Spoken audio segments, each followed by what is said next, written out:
يا مساء الخير او صباح الخير على حسب التوقيت اللي انت بتشوف في الفيديو. النهارده معانا فيديو جديد لشرح مشكله بتواجه بعض الناس. ناس كتير كلمتني بخصوص مشكله ان الشاشه بتاكل البطاريه، او بيصحى الصبح يلاقي البطاريه فضيت، العربيه مش بتدور بسبب ان الشاشه كانت شغاله طول الليل وفصلت البطاريه. معايا الشاشه اللي معايا دي هي TS 18. هي الخطوات اللي احنا بنعملها دي موجوده في معظم الشاشات. في نقطة كمان هنعملها، الشاشة اللي معايا دي اللي بصور عليها هي كمان فيها مشكلة هنحلها ان شاء الله. خليكم طبعا معايا لغاية اخر الفيديو عشان اوضح لكم كل التفاصيل اللي نقدر نحل بيها المشكلة اللي زي كده. اول حاجة احنا محتاجين نتأكد منها هي الاعدادات. ندخل على السيتنج ونتأكد من حاجة جوه الجنرال او العام، هنلاقي حاجة اسمها سليب تايم. سليب تايم ده في نو سليب، 2 hours sleep 1 day 3 days. في بعض الشاشات بيبقى الديفولت بتاعها 3 ايام، فهتفضل الشاشه شغاله 3 ايام. لو انت ما دورتش العربيه طبعا هتيجي بعد 3 ايام تلاقي البطاريه فاضيه. فالافضل ان احنا نخليها يا اما اقل حاجه اللي هي 2 hours sleep او نخليها نو سليب. طب ايه المشكله اللي بتواجهنا في ان احنا لو خليناها نو سليب؟ او ايه وظيفه الوظيفه دي اصلا عباره عن ايه؟ الوظيفه دي عباره عن ان انت لما تبطل العربيه يفضل شويه وقت تقدر لو انت رجعت العربيه في الوقت ده الشاشه تفضل شغاله. بمعنى ايه؟ ان انت لو بطلت العربيه وشلت المفتاح خلاص من كونتاكت وقفلت العربيه، الشاشه تفضل ستاند باي، تبقى شغاله بس من غير ما تبقى شغاله بشكل كامل، بحيث ان انت لو ركنت نزلت تجيب حاجه من السوبر ماركت ورجعت الشاشه ما تحملش من الاول، لان طبعا احنا زي ما احنا عارفين الافتتاحيه بتاخد وقت شويه عشان تشتغل. فلو انت ركنت ركنه صغيره وعايز ترجع، ما الشاشه ما ترجعش تحمل من الاول. فده الفكره بتاعت السليب تايم. طيب نو سليب دي معناها ان انت كل ما تبطل العربيه الشاشه هتبطل خالص. تمام. فده طبعا شيء يضايق، بس طبعا احنا بنعمله علشان حمايه للشاشه او سوري للبطاريه، يعني عشان البطاريه ما تنامش. طب في نقطه تانية محتاجين نبص عليها، مش هي النقطه دي بس.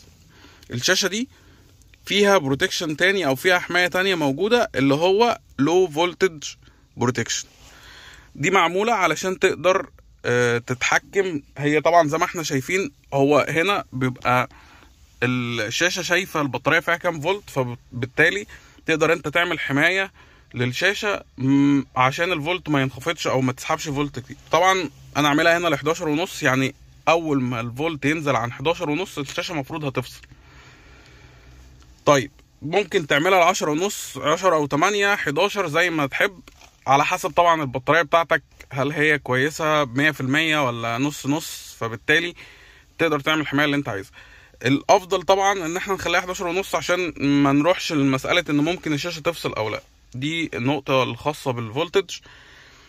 نيجي بقى للنقطه الاخيره بتاعتنا، وهي ان الشاشه دي اصلا حتى لما الفولت بيوصل لتحت ال 11 ونص الشاشه ما بتفصلش، وحتى لو انا عامل نو سليب الشاشه برضو ما بتفصلش لمشكله في الشاشه ذات نفسها. تعال بقى نروح لطريقه الحل ازاي. هي طريقه الحل دي هتكون عن طريق السوفت وير، فتابعوا معايا عشان ندخل على بقيه خطوات السوفت وير. بالنسبه بقى لخطوات السوفت وير، طبعا احنا شرحنا اكتر من مره ازاي نقدر نعمل سوفت وير للشاشه، سواء بقى من الاعدادات من جوه. خلينا نمر عليها سريعا كده. ان احنا نقدر من الاعدادات ندخل جوه في سيستم، وبعد كده في سيستم ابجريد، ونختار بقى سواء اونلاين او اوف لاين، سواء من الفلاشه اللي هو لوكال ابجريد ده من الفلاشه. احنا طبعا مركبين الفلاشه اهو، تمام، من الفلاشه او عن طريق الاونلاين. طيب الاونلاين ليه طريقه تانية؟ ليه طريقه تانية. لو احنا دخلنا من اباوت من هنا ودخلنا على ديتكت ابديت ونبتدي نختار نعمل ابديت للسوفت وير، طبعا لو احنا موصلين انترنت. دي الطريقتين اللي نقدر نعملهم. طيب في طريقه كمان، هي عن طريق ان احنا لو عملنا حطينا اي دبوس ابره هنا كده في الريسيت ده، الشاشه هتعمل ريستارت ونعمل سوفت وير. طيب لو بقى الشاشه مش شغاله خالص، خلينا نفترض ان الشاشه دي مش شغاله خالص، جايبه اندرويد او جايبه شاشه سودا كده ومفيش اي حاجه نقدر ندخل عليها من الاوبشن ده، ازاي نعمل ابديت للسوفت وير؟ هنبقى ببساطه هنيجي على الزرار، لو احنا عندنا مالتي هيبقى هيجي على زرار المالتي سواء اللي بيعلي او بيوطي، هندوس عليه. او لو مفيش زراير مالتي في العربيه بنجيب الكابلات بتاعه الشاشه. خليني اوريها لكم. الكابل بتاع الشاشه اللي هي الفيشه بتاعه الشاشه هيكون فيشه زي دي كده، دي فيشه الشاشه. هنيجي من ورا هنا وهنركب الكابلات الارضي مع K1 او K2 اللي هو الزراير المالتي يعني، عشان نقدر نعمل السوفت وير ليها. طيب احنا كده وصلنا الفلاشه وعايزين بقى نجرب نعمل السوفت وير. فانا هعمل ريستارت من هنا كاني دوست على الدبوس، وهدوس على زرار المالتي. الشاشه كده هتقوم معانا.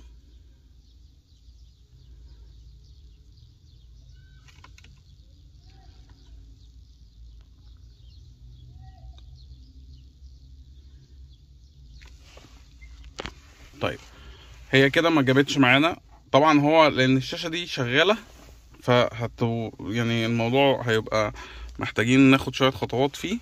ثانيه واحده بس الشاشه تفتح.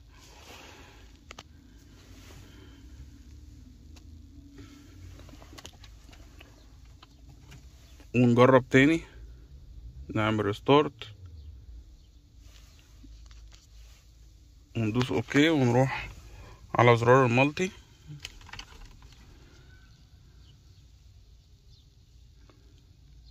اهي هي كده ابتدت تاخد السوفت وير بتاع اللي انا حاطه على الفلاشه. هو كده ابتدى ياخد سوفت وير تمام.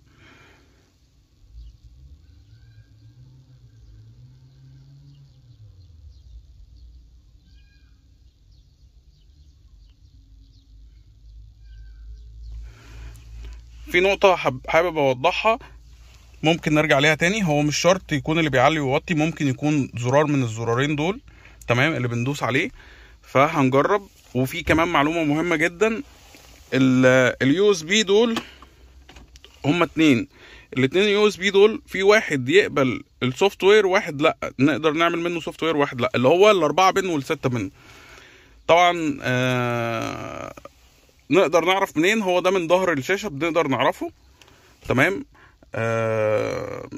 انا مش هينفع افكه دلوقتي للاسف عشان بنعمل السوفت وير، بس هو يعني بيبقى معروف ده او ده. فممكن تجرب بالتجربه، تقدر تعرف تركب الفلاشه هنا وتجرب وتشوف هيشتغل معاك او لا، او تقدر تعرف من عدد البنات اللي بتكون موجوده في ظهر الشاشه. هي كده الشاشه بتاخد سوفت وير. عشان ما اطولش عليكم هسيبها تاخد السوفت وير بتاعها للاخر، ولما تخلص هرجع لكم تاني.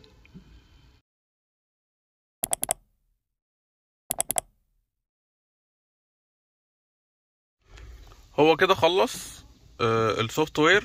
معلومه بس نسيت اقولها، هو ما ينفعش في المرحله بتاعه السوفت وير دي تفصل العربيه باي طريقه.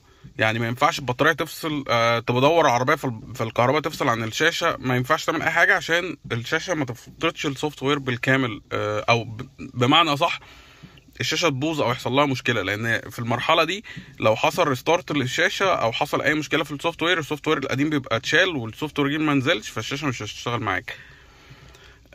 بالنسبه للشاشه سوري الفيديو الترحيبي ده اللي هو سوبارو ده، هو ده فيديو بتقدر انت تتحكم فيه. انا عاجبني عشان مساله المحرك اللي بيتحرك والكلام ده كله. عايز اشيل كلمه سوبارو ده. ان شاء الله هعمل لكم فيديو ازاي نقدر نغير الفيديو ده، لان الفيديو ده انت تقدر تتحكم فيه. تقدر بقى تحط الصور اللي انت عايزها، الفيديو اللي انت عايزه، مش لازم كلمه اندرويد اللي بتطلع او الفيديوهات اللي بتبقى موجوده على الشاشه. في اوبشن تقدر تغير. فاكتبوا لي في الكومنتات لو حابين نعمل فيديو ازاي نغير الفيديوز دي على الشاشات، او الشاشه الترحيبيه يعني، او الفيديو الترحيبي ده من على الشاشات. يا ريت توضحوا لي عشان نعمل فيديو ليه. النقطه الثانيه بقى بالنسبه لاول مره الشاشه هتشتغل فيها بعد السوفت وير، زي ما احنا شايفين هي هتاخد وقت شويه، هتتاخر في اول فتحه ليها، بتاخد وقت حبه يعني. هنفضل كذا دقيقه واقفين مستنيين الشاشه تفتح، او ما تقلقش خالص يعني. هي الشاشه هتطول وهتاخد وقتها، وان شاء الله هتشتغل معاك طالما السوفت وير مظبوط. كده السوفت وير اللي احنا عملناه طبعا زي ما احنا شايفين ده سوفت وير للاسف فايل السوفت وير طلع مضروب.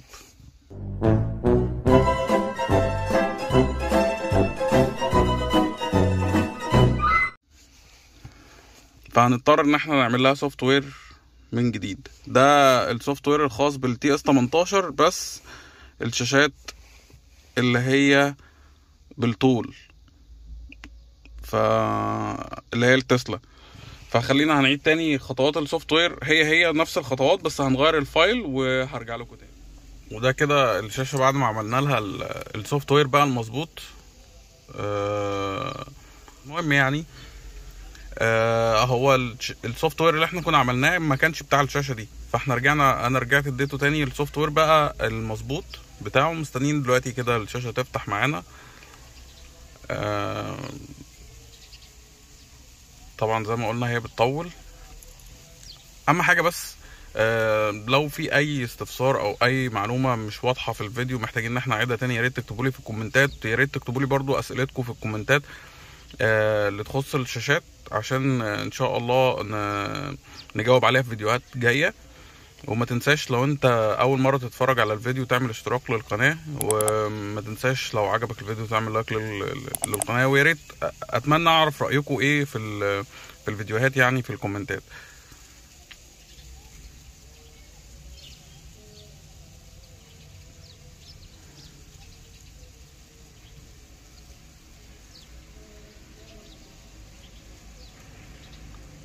هننتظر بس ثواني الشاشة تشتغل.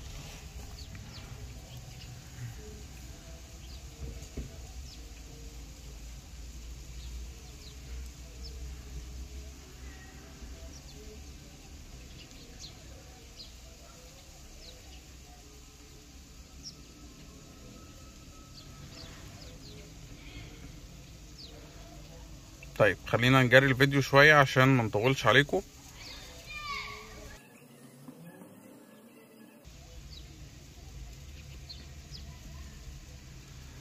تمام، هي كده خلاص الشاشة اشتغلت